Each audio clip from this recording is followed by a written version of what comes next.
सबसे पहले यही करना है कि मुझे 10th में बहुत अच्छे नंबर लाने हैं, मैथ्स में अच्छे लाने हैं, इंग्लिश में अच्छे लाने हैं। क्योंकि जहाँ भर्ती होती है वहाँ सबसे पहले मैथ्स और इंग्लिश देखते हैं कि इसके 55% से ऊपर नंबर हैं कि नहीं है, इसके अच्छे नंबर हैं कि नहीं है। ये एक बहुत ही इंपॉर्टेंट बात है। फिर अपन को जैसे एक्सरसाइज वगैरह करेंगे तो उससे अपनी हाइट भी और चेस्ट भी और पूरा फिजिकल फिट भी होंगे। तो वो सारी मतलब जब भर्ती होते हैं तो सारा बहुत ही अच्छी तरह से चेक करते हैं वो, और अच्छी तरह से उस फिजिकल टेस्ट को पास करते हैं, उसी को ही लेते हैं। और अब सर ने ये कहा कि अग्निवीर हो गया, तो अग्निवीर के अंदर जो टेस्ट पास कर लेंगे सारा, आज तो अपन फिट है, भर्ती भी हो गई, लेकिन 4 साल बाद में उनका वही टेस्ट वापस होगा। तो 100 भर्ती हुए तो उनमें से 25 ही रखेंगे और 75 फिर उनको वापस घर भेज देंगे।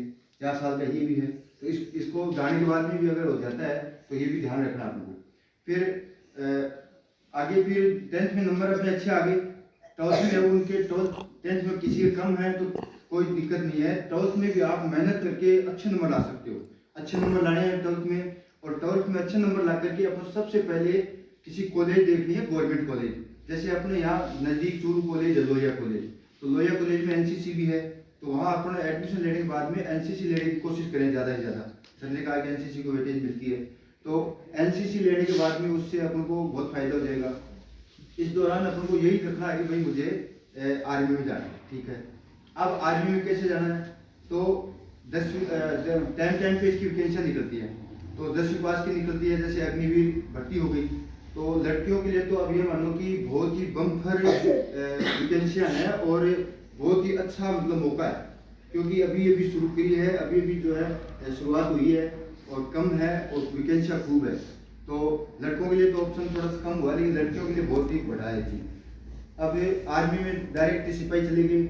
अब अपन को ये सोचना चाहिए कि अपन सिपाही क्यों जाए, सिपाही नहीं जाए, अपन तो कोई ऑफिसर लेवल पे जाए, तब तो अपना है एक स्टैंडर्ड, क्यों सर?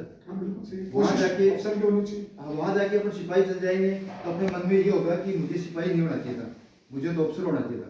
इसलिए अपन को ऑफिसर के लिए ही ट्राई करनी है। तो ऑफिसर के लिए ट्राई करनी है तो सर ने बताया बहुत अच्छा, जो साइंस ले लेंगे 11वीं के अंदर, जो नर्सिंग कर लेते हैं, तो नर्सिंग ऑफिसर के रूप में जाते हैं, बहुत अच्छी जॉब है नर्सिंग ऑफिसर की। उसकी यूपीएससी वगैरह वो आप नेट पे सर्च करो, आप नेट पे जो यूट्यूब और ये जो सर्च करते हो ना, उसकी बजाय आप मतलब मैं बता रहा हूँ, मैं शायद 10% बता पाऊंगा, आप सर्च करो कि मुझे आर्मी में नर्सिंग ऑफिसर बनना है, उसके लिए क्या योग्यता है और मैं उसमें किस तरीके से मैं जा सकता हूँ, पूरा बताएंगे।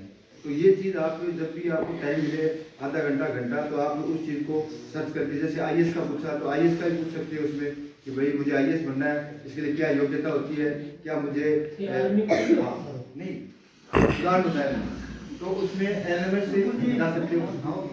दूसरा आर्मी का तो ये है, आर्मी के अंदर भर्ती होने के बाद भी सर ने बताया कि कमांडो बन सकते हैं, एसपीजी में जा सकते हैं, वो सारी आपको फिटनेस पे रहेगा।